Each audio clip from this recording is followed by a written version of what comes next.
By a show of hands for the dealers in the room, how many people are experimenting or shopping for some type of a customer data platform? Raise your hand. Raise your hand. Okay, we got a lot of people working on this. So what I want to do is bring people together from different aspects of the data technology ecosystem. We're going to start here with Grizz. I'd like to just go down the row, introduce yourself, the company you're with, and a little highlight of what your company does. Sure, I'm Mike Greer. I go by Grizz, which is short for Grizzly, so feel free to call me Grizz. I'm with Telium, so you saw a lot of bit of what we're doing with Morgan. We are a real-time CDP across multiple verticals, but primarily for medium-tier to large-scale dealer groups. So think 10 rooftops or more is where our ideal space is. But more importantly, it's about consent data, bringing it into the system, activating it real time like Brian was talking about, and being across all of your tool stack, because we're vendor agnostic, data first. Hi, I'm Bobby Gaudreau. I'm with Activator Dealer Solutions. We don't actually work together. We look the exact same though. Activator is, so we've been in kind of the CDP space now for a couple years. When we moved into this category, we kind of started with 3 tenets. So number one was we wanted to be able to leverage kind of our 20-odd years of doing a lot of good customer and service marketing, primarily out of the DMS. And then number 2 was we wanted to start to execute on that using a true marketing automation platform. So as defined outside of the automotive space. So how would HubSpot define that? How would Marketo define that? So it truly had a journey builder built into the middle of that. And then the third tenet of that was to introduce the concept of a CDP. I've joked with Brian with this before. 4 years ago, I'd never even heard of a CDP, and then now here I am up on this stage talking about it. But I think where we really started though is we decided to make the decision to start from the inside out as opposed from the outside in. So what that means is we put a really strong focus on data management, not just kind of data hygiene, not just refreshing things every now and then, but really a true data management layer that really sits at the core of our CDP. It kind of acts as that frontal lobe as we start to introduce more channels and engagement platforms on top of that platform. Steve? Awesome. Steve White, CEO and founder of Clairvoy. So Clairvoy at its heart is really an identity resolution platform. We help dealers measure the entire consumer purchase journey. One cool thing that Clairvoy has is we have our tracking code on every major North American marketplace website. So we're tracking over 160 million shopper sessions every single month. So we are able to give dealers a very robust view of the path to purchase. And then once dealers know that, then they're able to optimize their marketing spend. Great to be here. Excited to be a part of this panel. So I'm Jonathan Lucenay. I'm the founder and CEO of Client Command, and we own the Active Shopper Network. So we track every shopper in the United States from the beginning of their journey through the end without a pixel, not requiring DMS access. So what that means is that we've got a profile on every US consumer.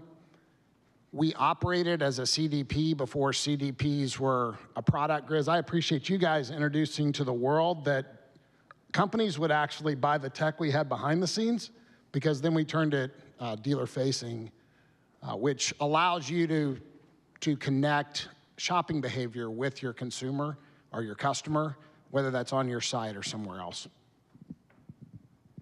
Hi, I'm Michael Geller. I work with TransUnion. I think for most of you, you've probably heard of us and think of us as a credit bureau, but today we're really a global information services and insights company with identity at the core of what we do across multiple lines of business, including credit, risk and fraud, and then what I focus on, where I lead our customer data platform practice, as well as what we do with the data clouds like Snowflake, AWS, and GCP for our marketing solutions. And I think probably given all the jargon and all the talk about identity, the way to think about what TransUnion does, and we work with folks like Telium today, is we help brands and platforms and marketers when they have first-party data, make the connections they can't make in their first-party data, and push that into a platform so that they can get a better business outcome. We also help customers who do growth marketing find new users. So now that you've met our panel, let's dig in.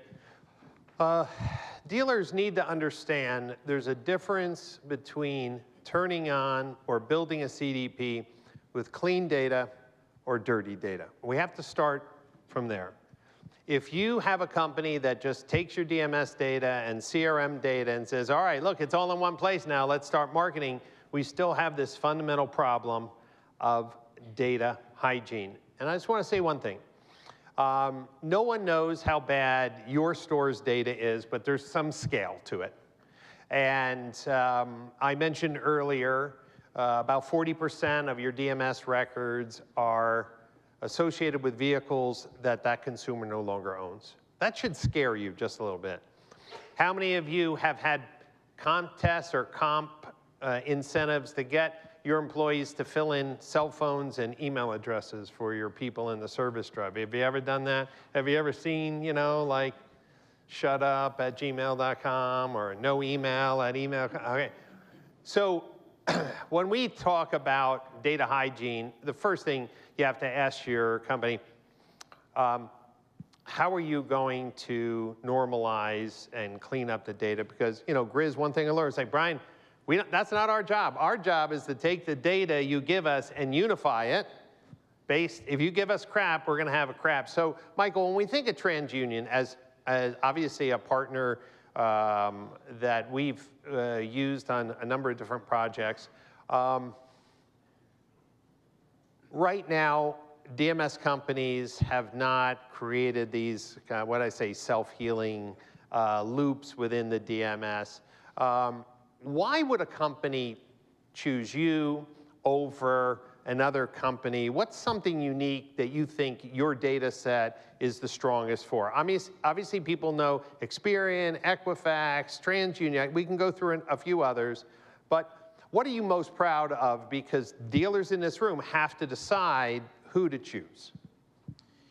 Yeah, so I think there's a couple of things that we think differentiate us, and that is, one of them is our strength in, say, phone numbers and matching that to a person, being able to take just an email and match it to that to a person, taking an IP address and being able to match that to a person, and more importantly, the ability to connect that IP address to a real person and know who they are, not just in the digital world where they're anonymous, but the real world where they live, come into your store and buy, are some of the ways that we're able to differentiate that with a clean solution that makes it straightforward to input and output the data and then push it into a platform that can use that in some kind of real-time fashion. Great. So the other thing, and I just want to get some baseline data so we're not losing anyone. We have deterministic and probabilistic identity resolution. Very important. You as a dealer have to determine how you build your CDP. So when someone comes in and buys a car and that data is in the DMS, that's data that was provided to you. If someone comes to your website and fills out a form, and that website or technology captures the device ID and IP address and other thing, that's deterministically saying, this is Brian Pash, you know, filling out this form. But there's only so many people who fill out a form. And so some dealers need to understand that if you're going to build your CDP only on transactional data and only on people who fill out forms, there is a limit to how fast that can grow. And then there's probabilistic.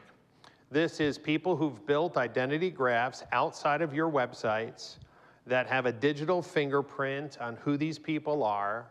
They vetted, tested, enhanced, and they have a pretty good idea that when someone comes to your website, they know to a high level of accuracy who they are. And most of those companies can say they can match 30, 40%. I've heard as much as 70% of the people who come to your website. Understand that's probabilistic. This is people who have their own tech stack. And so, Jonathan, the Active Shopper Network is built like that. You have a digital fingerprint for people who are out shopping, you know who they are. So in addition to knowing when a dealer's customer is back on their website, you have a good idea who's on the website, where they live, what car is in their driveway. You have a patent on it. So for dealers who say, how can I trust Jonathan that if he says, hey, this anonymous person came on the website, and Jonathan says, do you want to send them a direct mail piece? And the dealer says, well, they didn't fill out a form. I said, don't worry, I know where they live, and I actually know what car they have. As a matter of fact, I'll show you a picture of their car in the driveway. How do they feel comfortable, like, man, that would give me a great competitive edge because I only get 1% to 2% of the people who come to my website filling out a form. What percentage of the people that come to a dealer's website, do you have a high level of confidence that you know who they are? Between 60 and 70%, and it's not just a dealer's website, it's pretty much any website. So as soon as they start shopping, we do that match. If there's a profile, I think one of the things that's really important is don't make the match until you're relatively certain, 90+% certain that there is a match. So we'll have 3 times, 4 times as many profiles awaiting match as we actually have matched, awaiting to see additional behavior from that device to confirm that it is, in fact, Sally Fields or whoever it is. Right. And is Sally Fields actively shopping for her car right now? Brian, she wants to buy your car. Oh, I love that. I love that. Jonathan, because you have a profile for all the shoppers, one of the things you've been doing lately is publishing numbers of like how many people are out shopping for a Stellantis right now. So if a dealer is only using their first-party data, right, data from their DMS and CRM, what percentage of the market are they actually able to address compared to what you can see? Give us just some contrast, like, hey, I'm a Stellantis dealer, I can't move my inventory, I'm gonna use all my leads in my CRM, and I'm gonna do retargeting on my website. That's a fixed amount of people compared to you're seeing the people that are out, other Stellantis dealers or on cars.com or AutoTrader. What does that change in volume look like? Give or take, they're getting about 5 to 7% of the market when they're working just first party. There's an opportunity to go beyond that and to say, well, who else is shopping Stellantis? There are plenty of shoppers to sell every car on the lot every day. The challenge is they're not just looking at one brand. 95% of customers look at more than one brand. And they start somewhere else than a dealer's website, and most of the time, they go somewhere else after the dealer's website. So there's a lot of competition. It's the certainty of who is shopping, what are they shopping for, what's the consideration set. Now that gives us a very finite universe. So we're still sending the same number of ads, maybe a few less, but we're targeting them just at people that are shopping. Big difference. Steve, you mentioned that your tracking technology, your identity resolution is on cars.com, AutoTrader, KBB, Edmunds. For dealers in this room who think, hey, if I get a CDP and I get all my first-party data right, I don't have to be on third-party classifieds at all because, man, I'm going to be so efficient with my ad dollars. I'm going to be like the ninja in real time. T-Leam's going to be knocking off things or my full path. When you look at the shopping behavior of consumers today, how much are consumers relying on discovery on third-party marketplaces? Like the percentage of people who buy cars from what you can see, what percentage of them are relying on marketplaces for price discovery, selection? How would you tell these dealers that it's not about one or the other, but more like balancing the right mix? Yeah, we see about 70 to 75% of a purchase journey involves a marketplace. So every on average.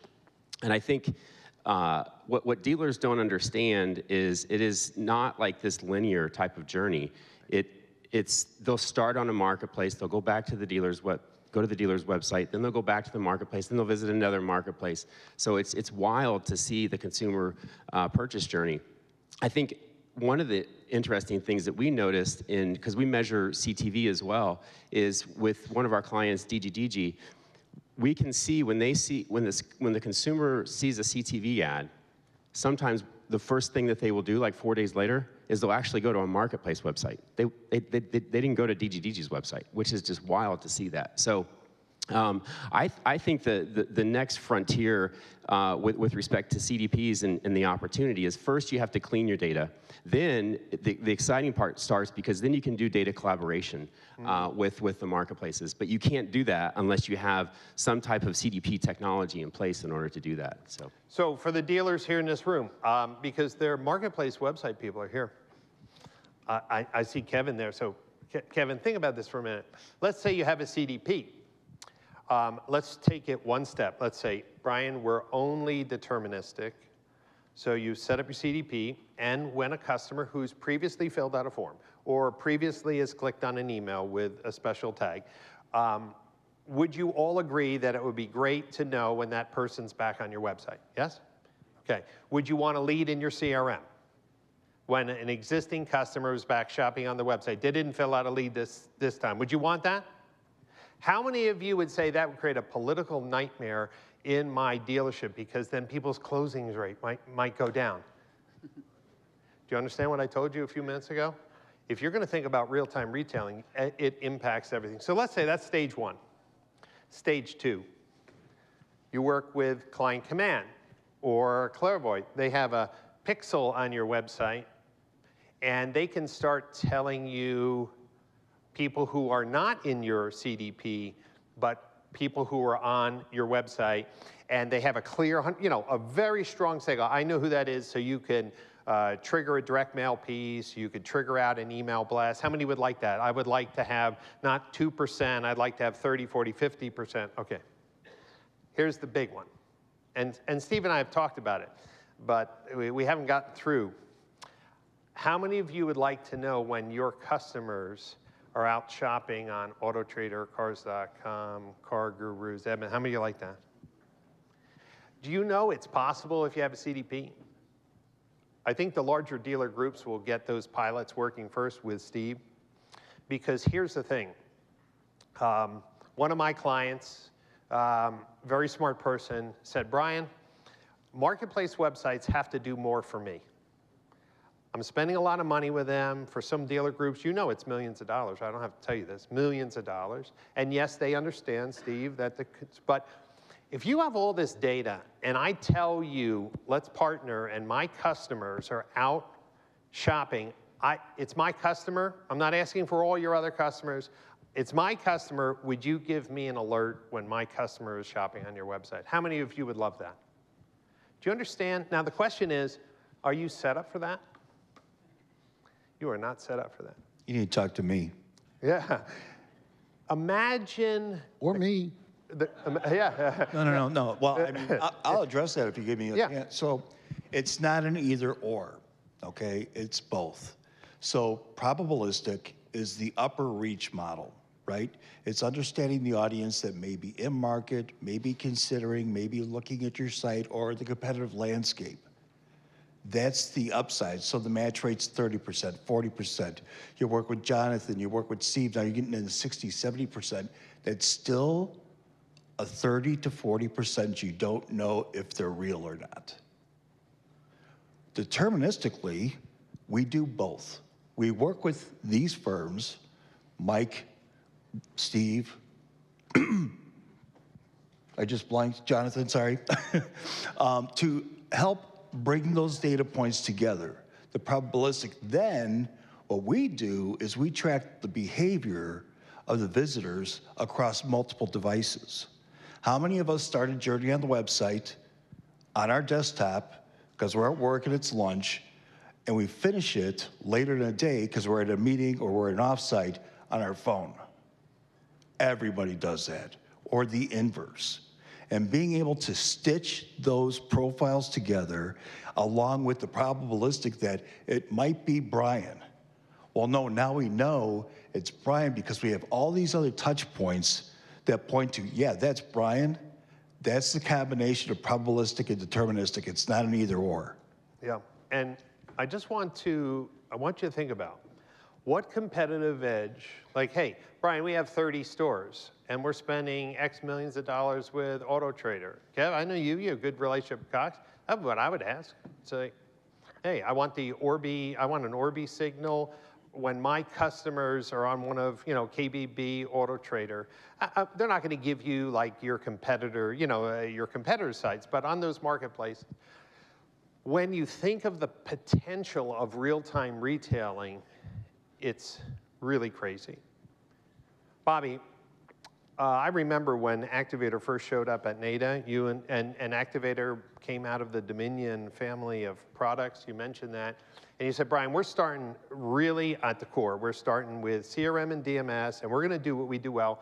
We know how to activate and put those marketing pieces together that really impact. I didn't really appreciate what you were saying until recently. Because once Jim Kazabuki from Morgan's here, once we were working, getting all the data, we were surprised how hard it is to find marketing partners that were smart enough to use it. And I want to talk a little bit about that, because having all your data unified and organized, what we found out is some marketing platforms couldn't accept an audience easily. A lot of them can't send signals back. So Bobby, in your platform, since you said, hey, I'm going to start with our core structure. And I didn't ask you this before, so I'm putting you on the spot. When you do email campaigns for your customers? Yes. Yes. So what happens when an email bounces? What process in Activator, or do you have the scenario where I told you, I think you're using Salesforce, right? Correct, yeah. So Salesforce has their marketing cloud, right, that you're using. If you push a list of customers, an audience of customers into Salesforce Marketing Cloud, do they score those emails and say, hey, these emails I'm not sending out? So right now we're using a partner that, so to Brian's point, let me actually just take a step back. So when we made the decision to move on from our own homegrown system, which was a pretty good system. We had, at the time, we delivered 37 different recurring campaigns, and we did that across a couple different channels.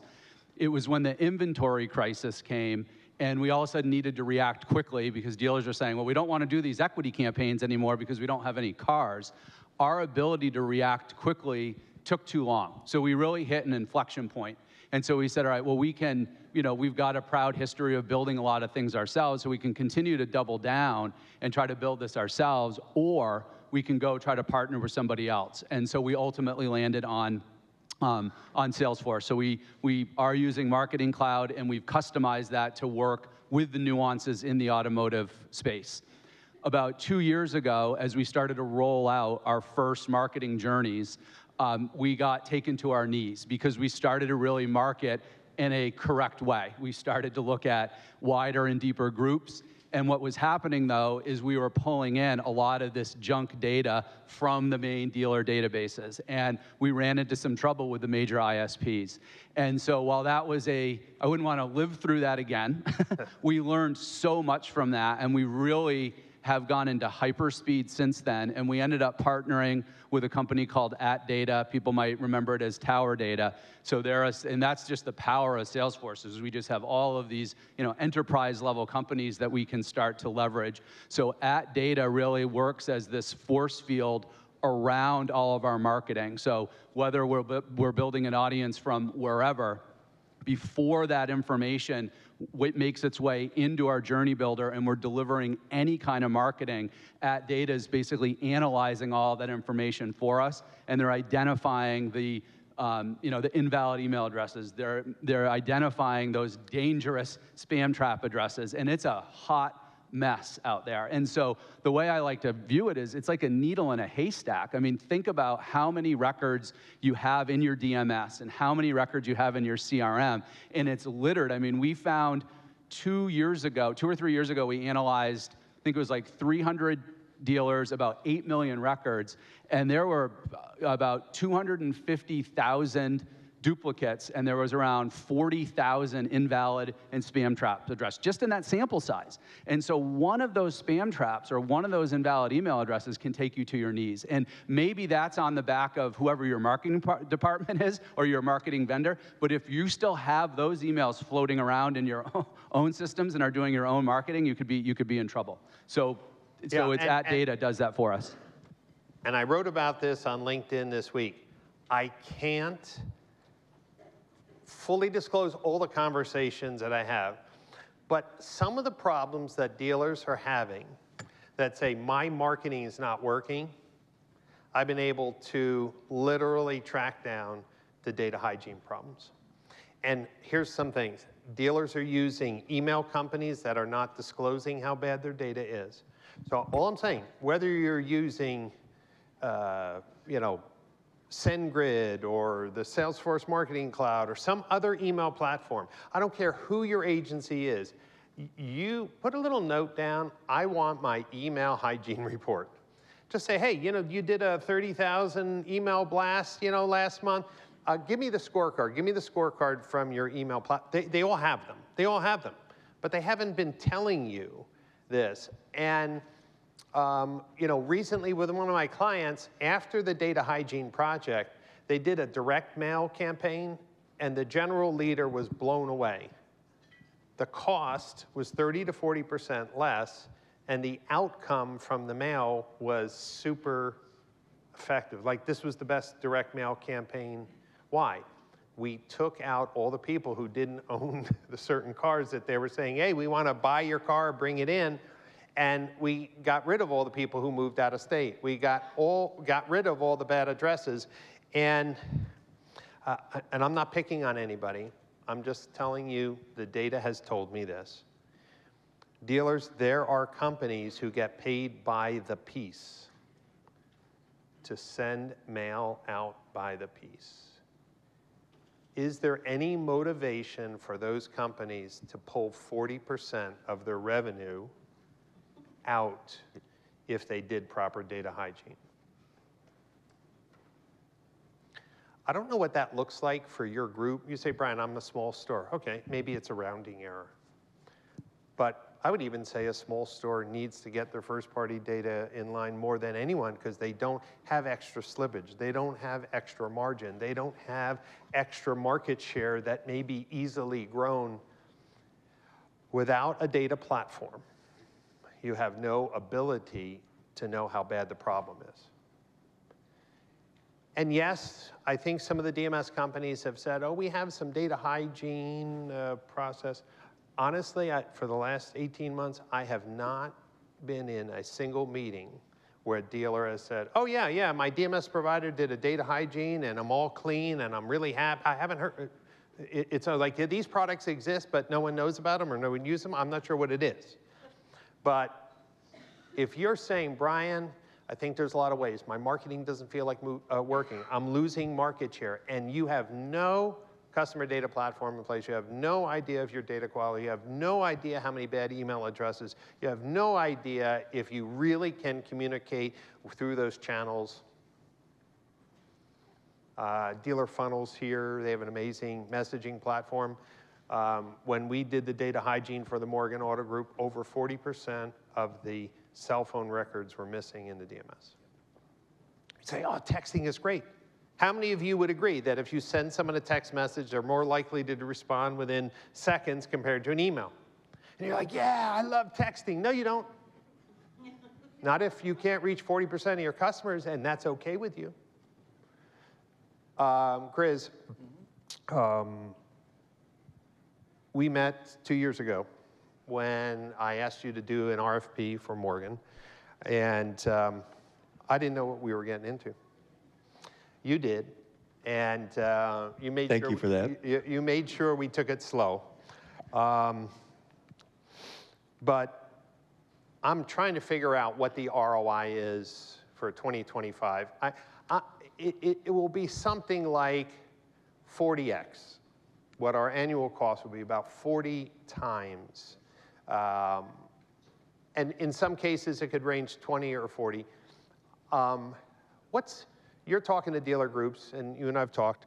They hedge. I'm not really sure. I don't want to spend a few $100,000 or $500,000 or $1 million. And yet, you could do the math and say, well, you're blowing $10, $20 million. I don't understand it completely, but you experience it all the time. What do you think the biggest misconception for dealers in this room who are on the edge about making a commitment to first-party data management through a CDP. What could you say that might make them feel better that this is the time to do it? Sure. So there's a couple things, a couple threads to pull on there. The first is that they take a look at the cost and don't assess the value associated with that cost. They take a look at the value that we present because we put a business case together for every group that we talk to and say, based on our experience, based on your group, based on what we know about you, this is what the outcome is going to be. And they say, that looks really, really high. How can that be true? And this cost. And then you say, it's less than $2,000 a month per rooftop. Is that worth an investment to grow your business 30% over the next 3 years? Like Brian mentioned, I mean, for Morgan, 10 million in abandoned service revenue within a year? Who else wants that? You got to take a look at it from a business perspective. And to Brian's point earlier, you've got the internal politics you got to fight, right? Who's going to own this? Who's going to be responsible? Who's going to take the hit for making the decision? And is my dealer principal ready to say, this is where we got to go? But to everybody up here on the panel, we all agree, if you don't go in this direction, you're going to wind up rolling backwards. And if you don't address data privacy, in particular with regulations, and you don't address data quality, which is what we help with, and all these gentlemen help with, you're still going to have the same result. There's an IT term called bad data in, good results, never going to happen. Right? Garbage in, garbage out. Right? What we do is we work with you folks, and like I said, we're not for everybody. We're for mid-tier to larger organizations because we're enterprise. We are real time. If you want to do that SMS and then tie that back to the device and understand that person's going to be in market or is in market right now within less than half a second, you work with us. And one of the things I want to address to the marketing people, how many of you like a CMO, a head of marketing, you got to up your game. Most of you in this room, I'm not picking on anybody, you are afraid to pitch the CDP. How many of you would say, I don't want to go to my boss and say, I want to start a $500,000 project. How many of you are honest? Like, I don't want to have that conversation. You're all liars. Oh, there's one honest person in the back. How many times have I talked to a marketing director like, I can't sell this? And I get a little angry. I'm like, man, you are a superstar. You're doing amazing things. Here's your problem. You're used to selling $2,000 a month projects. You're playing small potatoes. Honestly, for some of my marketing friends, you're not qualified to even have this conversation because you can't answer some questions. What is the value engineering? Honestly, I didn't know either. I'm just being transparent. I surrounded myself with people who said, well, I said to the folks at Telium, Treasure Data, Salesforce, how do you sell this concept? Because really what happened is I talked to Brett Morgan and Tom Moore, and they said, all right, we like the idea. Get us a proposal. Tell us how much does this cost, and you better be very clear on how we're going to pay for this thing. And I was like, okay, I don't know how to do that, but I'm going to figure it out. You're so used to arguing for $2,000 a month, $500 a month, and yet you know all your marketing is jacked up, you know the data is jacked, but you've never empowered yourself to fix a multi-million-dollar problem. You've never seen yourself as coming to the rescue of that dealer group and saying, I'm going to solve a multi-million-dollar problem. Or a $10 million problem. For some of you in this room, it could be $100 million because you never did it before. I want to encourage you, don't let it hold you back. The other thing I see people are doing is cheaping out. This is the thing that bothers me the most. How many successful software programs have been birthed out of auto dealerships? Is it 1/2 of 1%? How many of you have been involved in dealership-led software development projects that have crashed and burned? Raise your hand. Really, you're embarrassed. I see that. It happens all the time. Hey, if I buy this free tool and this connector tool and this thing that will scrape a spreadsheet, and then this thing will pump this into this other free tool, and I got this MySQL thing, and then at the end of the day, you've built this thing that you are the only person in the dealership who knows how this thing works. And I'm like, why'd you do all that? It was like, yeah, well, when you think of what dealerships are selling for, the value of a customer data record, I'm just saying to our marketing colleagues here, I had to up my game. You have to stop thinking small. You have to stop saying my boss would never write a check for 100 or 300 or 500 or $1 million. I will tell you this, I haven't met one dealer principal who's truly an entrepreneur. If you ask them, I need a check for $1 million, but I'm gonna save you 10 million. I don't know a single one that would say, no, I'm not interested in that. The problem is you don't see yourself being able to sell it. And I wanna encourage you to work with people on this stage, start reading, getting out to conferences. We're not talking about a shiny object. We're talking about something that will transform your business. Jonathan, Client Command is a CDP, and some of your clients use your CDP. But more and more, technology companies, marketing platforms, media companies are seeing you as audience as a service. I don't think many dealers understand that. So if a dealer's using Orbi, or Telium, or Full Throttle, or Full Path, and just say, look, I need more targeted people. I need audiences. You and Steve provide audiences. So Jonathan, start. Dealers in the past have trusted Google and Facebook blindly with millions of dollars. Like, what are you doing? I'm using the Google in-market shopper audience. How do they create that? No idea, it's Google though, but Google would never take my money and not deliver value. I got the Facebook in-market shopper audience. How do they create that? Mark Zuckerberg does it at night. He mixes his bowl or like the witch's brew. How's it working? Not really good, but it's like the same if I draw a radius, but why are you using it? Oh, because the Meta rep told us that it really works for this other dealer group.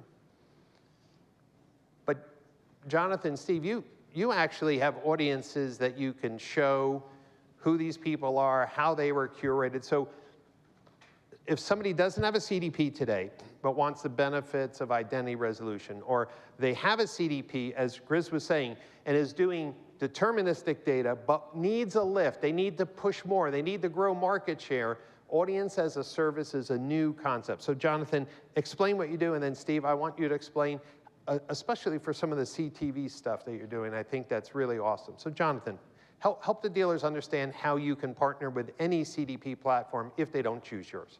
Yeah, so let's talk audience for a moment. You've got X number of people in your marketplace, call it 5 million. But of those 5 million, only 200,000 of those people are shopping right now. Client Command's Active Shopper Network identifies the shopper the moment they start shopping, and then allows the dealer, CDP agnostic, work with any of these guys, to say, these are the shoppers I want right now, based on their consideration set, based on their intensity, based on the last date that they were shopping.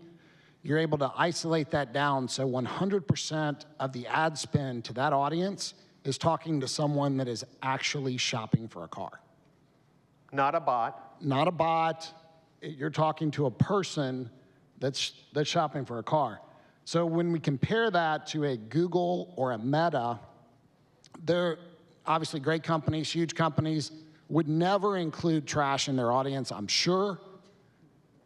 But when we bounce their audience against the Active Shopper Network, what we find is less than 20% of their audience has actually demonstrated shopping behavior. So I'm not sure how they Pause for determined a they were moment. shopping, but Does that surprise you? If you are buying wine in bulk, if you're selling wine in bulk, let's throw in this crappy shit because, you know, when you mix it all together, they won't. Do you know, like, there's like bulk food models where they figure out how much shit they can put in? Like, even like Parmesan cheese. You ever see that the things like no cellulose added? Have you seen this stuff on there? It's like, they put like crap in the cheese too. It's like, how much crap can I put in before someone notices that something's wrong? Listen what Jonathan said.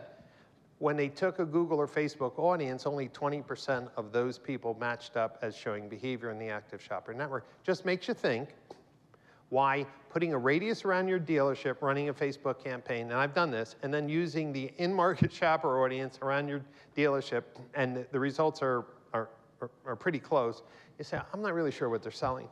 Steve, you also use your identity, and one of the cool things you're doing is taking those people who are on the marketplace websites and in a privacy compliant way, giving dealers the ability to put CTV ads in their homes if they're shopping on cars, Auto Trader, KBB, Edmunds, Car Gurus. This is a unique opportunity using effectively your CDP data to create an audience. They don't have to have a CDP. Explain that.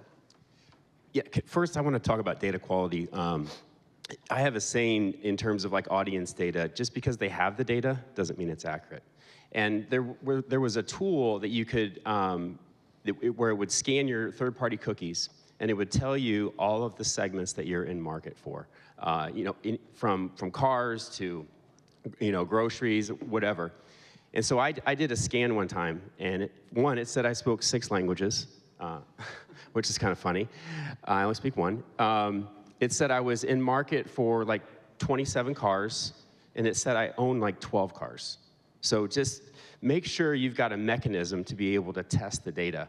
And so, you know, a lot of times, you know, when we test our data partners, we will do like a little holdout test where we will like take our employees to be able to validate that the provider that is giving us back the IP address, that it's accurate. And it's crazy the inaccuracies that are out there by name brand companies out there. The data quality is really poor. So I just wanted to kind of throw that in. One of the cool things that we're doing with several groups is being able to activate their first party data where we are, you know, enriching every single CRM and DMS record with different device IDs, so IP address, even a third-party cookie when they're available, CTV IDs, and then what we're able to do is we're able to push those audiences into a platform like the Trade Desk, where, you know, Nathan at DGDG, he's able to do what I call always-on branding from a CTV perspective. He is able to keep his brand top of mind to every single one of his customers in his database that he deems needs to have that message in front of them, which is super powerful. The other cool part of it is that I mentioned earlier is being able to measure it. And so being able to measure at the ad exposure level whether someone bought that car or not, which is super exciting. And then, you know, stay tuned on the developments in terms of, you know, being able to do more data collaborations with the marketplaces. That's coming, and we're super excited. It's in a limited beta right now, so. Can I just Yeah, go ahead. So on the CTV front, we're working with one dealer group right now that any anonymous viewers of a particular vehicle detail page, particular model, whatever, let's say that they get 50 people to their sites, their group sites, within an MSA, looking for a particular vehicle. With CTV, we can actually promote an ad for the vehicles that they need to move, the ones that have been on the lot the longest, 20 days, 35 days, 40 days. Those VDPs through the CTV channel within an MSA. That's how you get reach. Yeah, and I want you to think about this. I see some of my good friends, regional marketing directors from Morgan here, and you know what the biggest thing is? Educating the general managers on what is potential in the future. And I want to say one thing. The CDP is completely worthless if you have no meaningful activation. Unifying, cleaning your data for the sake of saying, oh, I got clean data, means nothing, and your CDP project would be a failure. It's about activating. And I see a team from Automotive Masterminds here, Matt Leone, and we'll talk about that a little bit tomorrow. Just because you have clean data doesn't mean you know how to activate it right. And I want to be very clear about this. Having clean data is the basis for all communication and marketing. But then, there's a whole science to using third-party data, OEM incentives, rebates, pricing, inventory levels, to figure out exactly what vehicle that customer would be likely able to upgrade to or afford, and then putting the graphics, the material, the direct mail piece. And one of the other things I want to encourage, dealers who move into the CDP world need to move to companies that know how to activate high-quality content at scale digitally. And one of the things that I learned, and this is just being completely transparent, I heard of Automotive Masterminds for years. I had no real idea what they did other than I thought they were an equity mining company, and that's what some people still think. But they're really much more than that. They actually, their platform, the reason why they're successful, the reason why they work is they built their own CDP. And so when I looked at data hygiene and data activation, I said, well, why should we reinvent the wheel if this company already has real-time data hygiene and has certain use cases that activate the data in really successful ways? Why am I reinventing the wheel? And so they became a strategic partner for the CDP project. I bring this up is because the CDP project should allow best-of-breed marketing activation companies to plug in. You know, today at Morgan, we are entertaining different companies to see who is smart enough, savvy enough, real-time enough to handle multiple audiences. Here's the other thing, agencies in the room. How many agencies here, people who work at agencies? We got some here? Yeah, some? Are they not allowed in the room? Wait, one person's brave enough there. When a customer turns on a CDP, your work doubles. Could even triple. Here's the reason why. Honestly, I'm not picking on anything. Jim knows this. But for the average dealer, what do they have? They have a used car marketing campaign, new car marketing campaign. They have some weak-ass service marketing campaign because the iframe is invisible. You have no idea if people are using the trade tool because it's invisible. You have no people who know if their payment count. So you do this like, hey, I'm going to do a VLA. But when you look at it for your store, you probably have 5 or 6 campaigns. 5 or 6.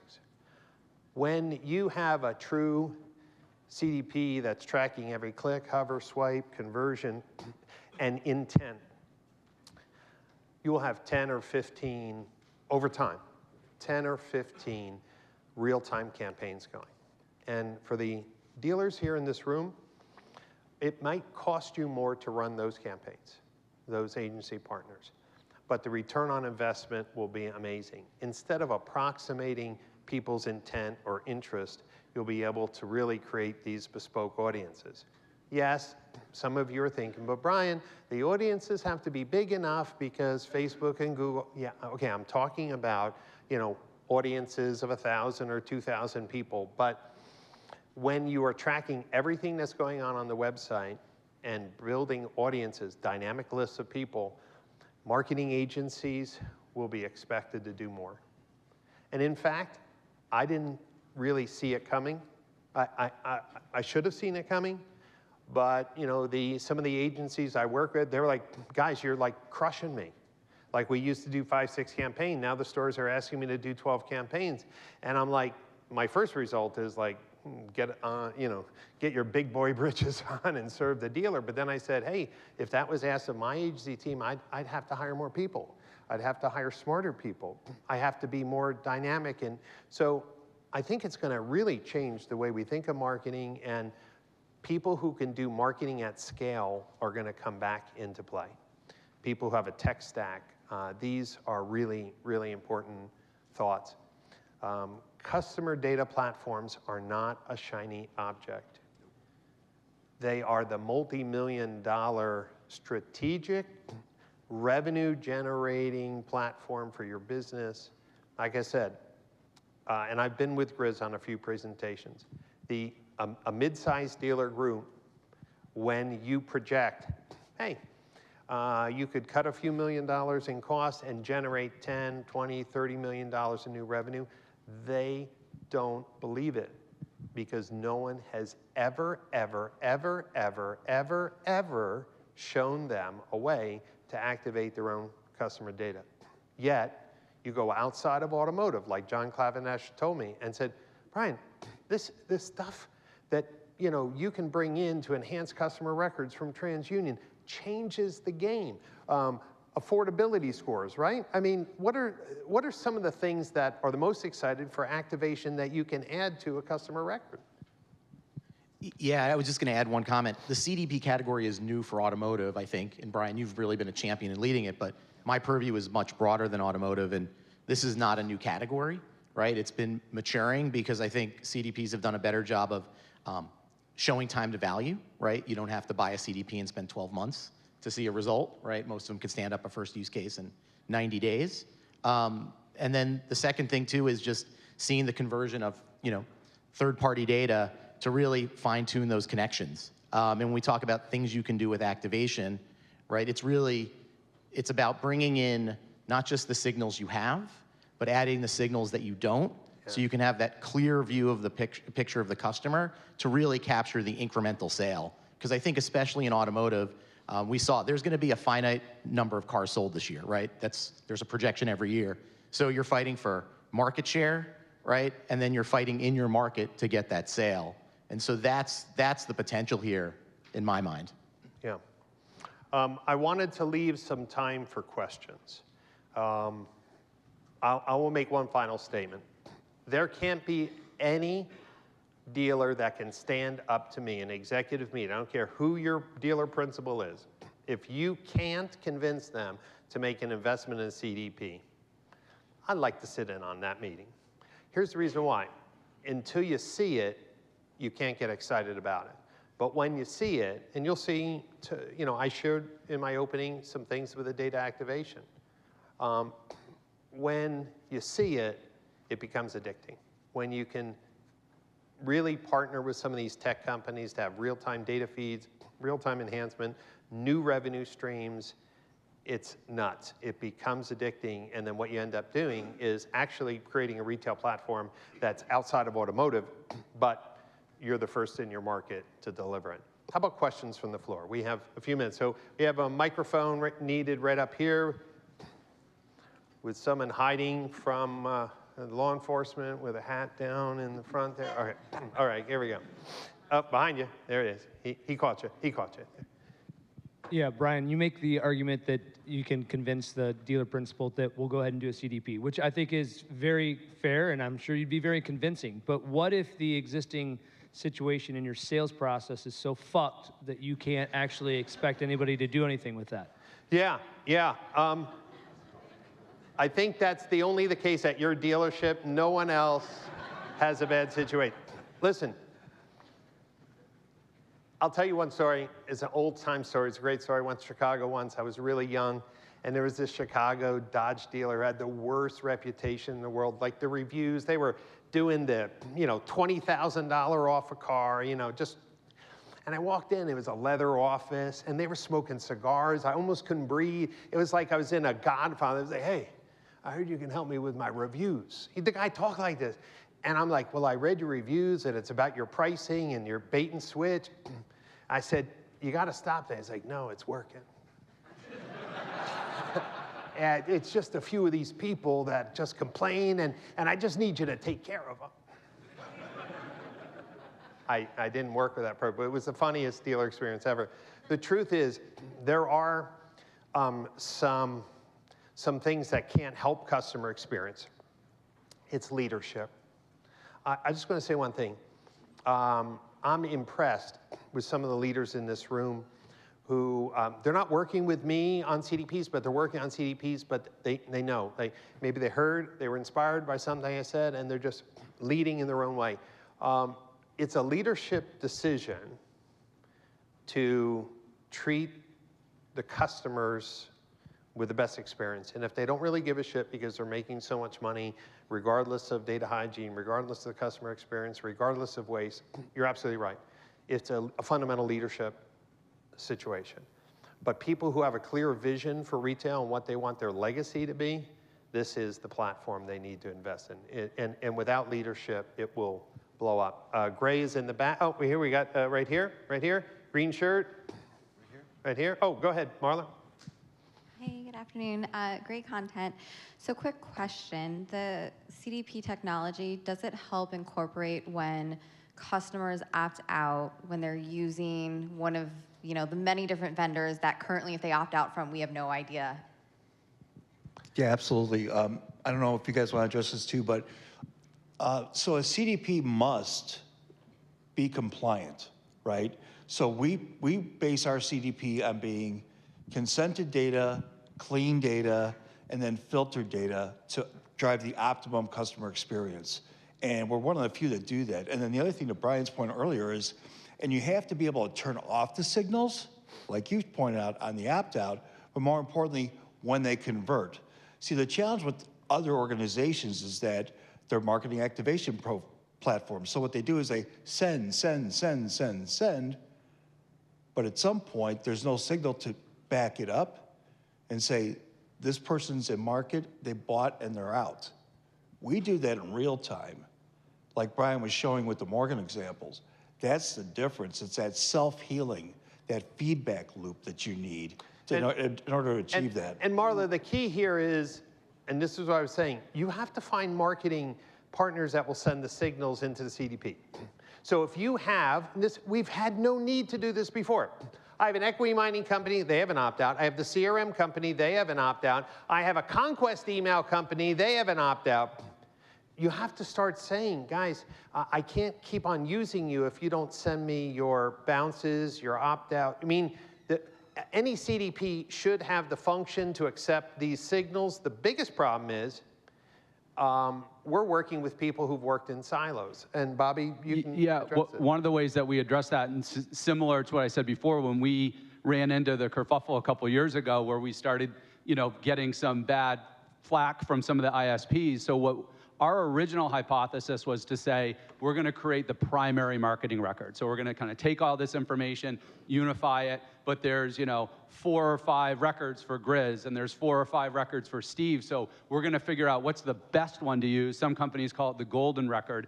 As we started to go down that path, we realized that's a huge mistake because there's really valuable information sometimes in all of those records. One might have the right email address, one might have the right phone number, one might have all that service records. So what we've been able to do is we basically can identify all of those customers in the DMS, eventually in the CDP. Then we actually put that into Snowflake, people have mentioned that, and then we organize that into a profile. So, and then it becomes a perpetual record because you can, data hygiene is like taking an aspirin when you have a broken leg, right? So it's important, but it's got to be part of the whole data management strategy, because what happens when that's all clean today, but 2 days later you come in and now there's that new duplicate record in the CRM, and then that worms its way in, and so there's no way to know that. So we're able to do that in a perpetual way, and it's all about having a profile of that customer or that household. And Marla, just in general, like if you have a CDP who's also a marketing activation and they're doing all the marketing,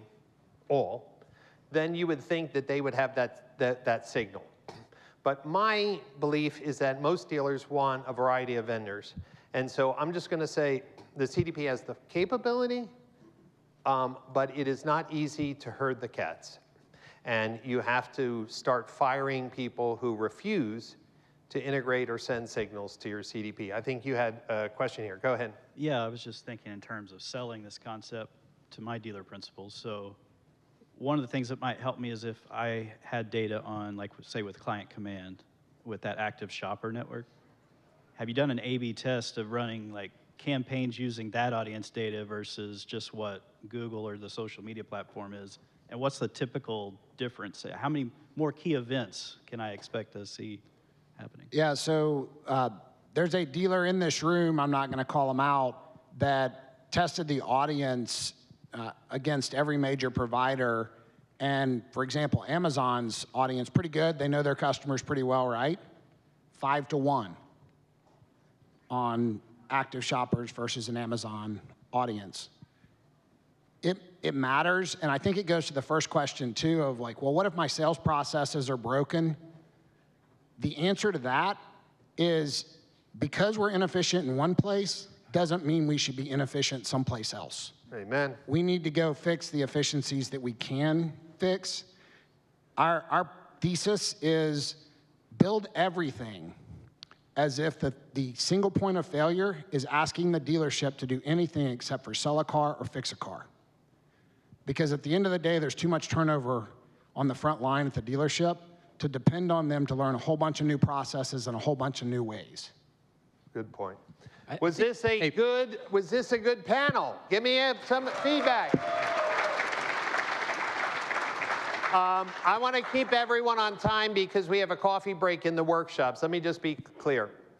This is just the start of a conversation. We have Aharon Horowitz from Full Path coming back. We have a great conversation with the Auto Genius team. And then tomorrow morning, man, we are lighting up this room talking about the vision of future data-driven retail marketing. It's going to be amazing. So here's the rule.